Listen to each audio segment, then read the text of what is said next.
Valieva testified via video link on the first day of hearings on her case in CAS. This was reported by American journalist Christine Brennan, who was present in Lausanne. The second day of the hearing on the doping case of Kamila Valieva at the Court of Arbitration for Sport has ended. The hearing lasted 2 hours longer than the expected end time for the second day in a row, and both days ended at around 1900 hours local time. That left at least one more day left on Thursday. Kamila Valieva, who chose not to attend the CAS hearing in person, which is allowed, testified via video link on Tuesday. The parties' opening statements and witness testimony were also heard on Tuesday. Experts testified before the arbitrators today, Brennan wrote. In Lausanne are holding hearings on the case of Kamila Valieva. It is expected that the decision will not be made so quickly. However, it should be noted that among both Western experts and experts from the other side of the ocean, there are different points of view on this issue. For example, former Canadian figure skater Megan Duhamel, who competed in pairs skating, spoke about her suspicions regarding doping in Russian figure skating. Earlier, American figure skater Vincent Zhou accused Russian athletes of doping. "I never went to train in Russia, I never had any interest or desire to do it, but I know some skaters who trained there and then came back.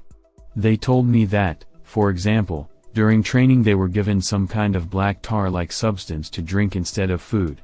They don't even know what it was, but that's one of the things I heard."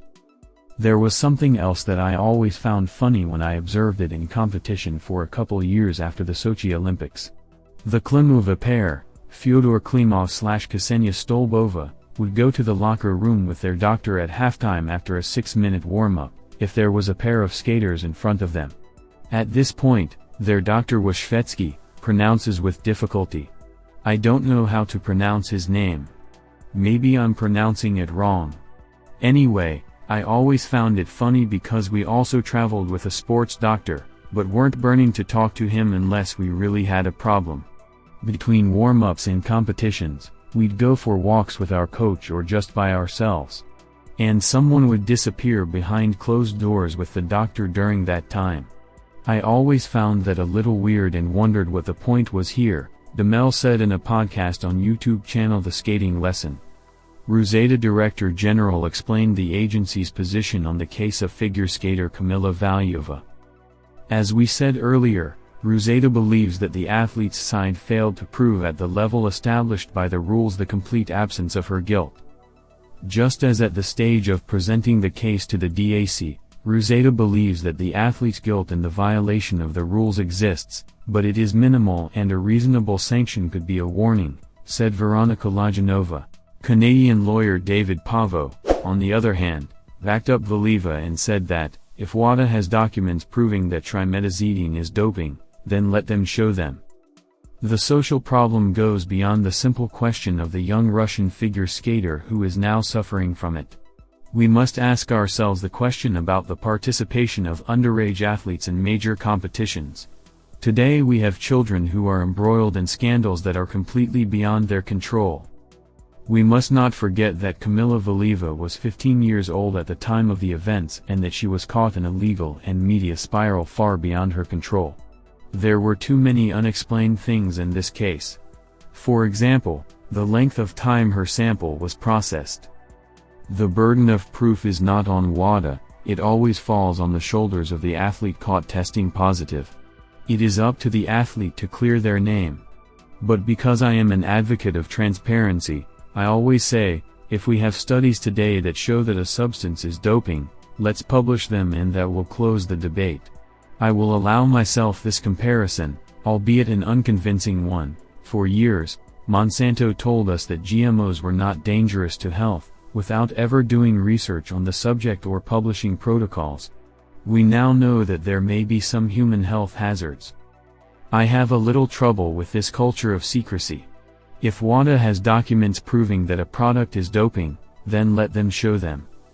We must not forget that we have before us today a 17-year-old girl who is involved in something bigger than herself. We must not forget that a minor athlete has a right to privacy and that in her case everything was made public anyway. Behind all of this is the fight with Russia for clean sport. Valieva has been caught in a political media spiral that has completely taken her over. Here we are confronted with a case that has everything except that it is well organized, Pavo revealed. Sports lawyer Anna Alekseyevna said how long the verdict process in the doping case of Russian figure skater Kamila Valieva could take. After the trial we will not know the decision for sure. CAS always takes some time to think about it. It will depend on the agreement of the parties. If it is agreed that the operative part will be announced first, that is, the decision without justification, it will be announced a little earlier. It may take from 2 weeks to 2 months.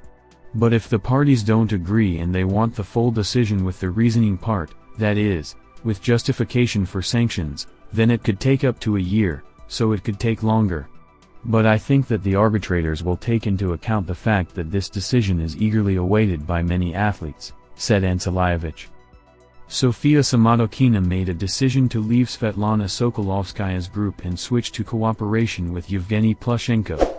The former coach of the athlete emphasized that this decision is not related to the training process, and wished her former student good luck in her future career, especially considering her plans to perform under the flag of Kazakhstan. Nevertheless, the fate of Sofia Samotkina remains uncertain, as the Russian Figure Skating Federation has not yet expressed its position on this issue, and we do not know when she will be able to re-enter the international arena. Elena Valieva spoke out about Sofia Samotkina's departure from Sokolovskaya's group. I don't know what promises were made to Samotkina by her already former coach Svetlana Sokolovskaya at the stage of Sofia's transition from Sergei Davidov, but to fit into the citizenship story she obviously didn't want at all. Perhaps because of banal caution and unwillingness to spoil relations with the FFCCR leadership. Although it is just as likely that the mentor may have grown cold to the athlete when she realized that she was not up to the task of guiding the girl through puberty. And as soon as it became known in the group that the figure skater was looking for training options, perhaps in another country and with a coach more interested in her, she was simply kicked out of the group. At least, that's how the source, in front of whose eyes the whole story unfolded, described the situation, Valievas wrote.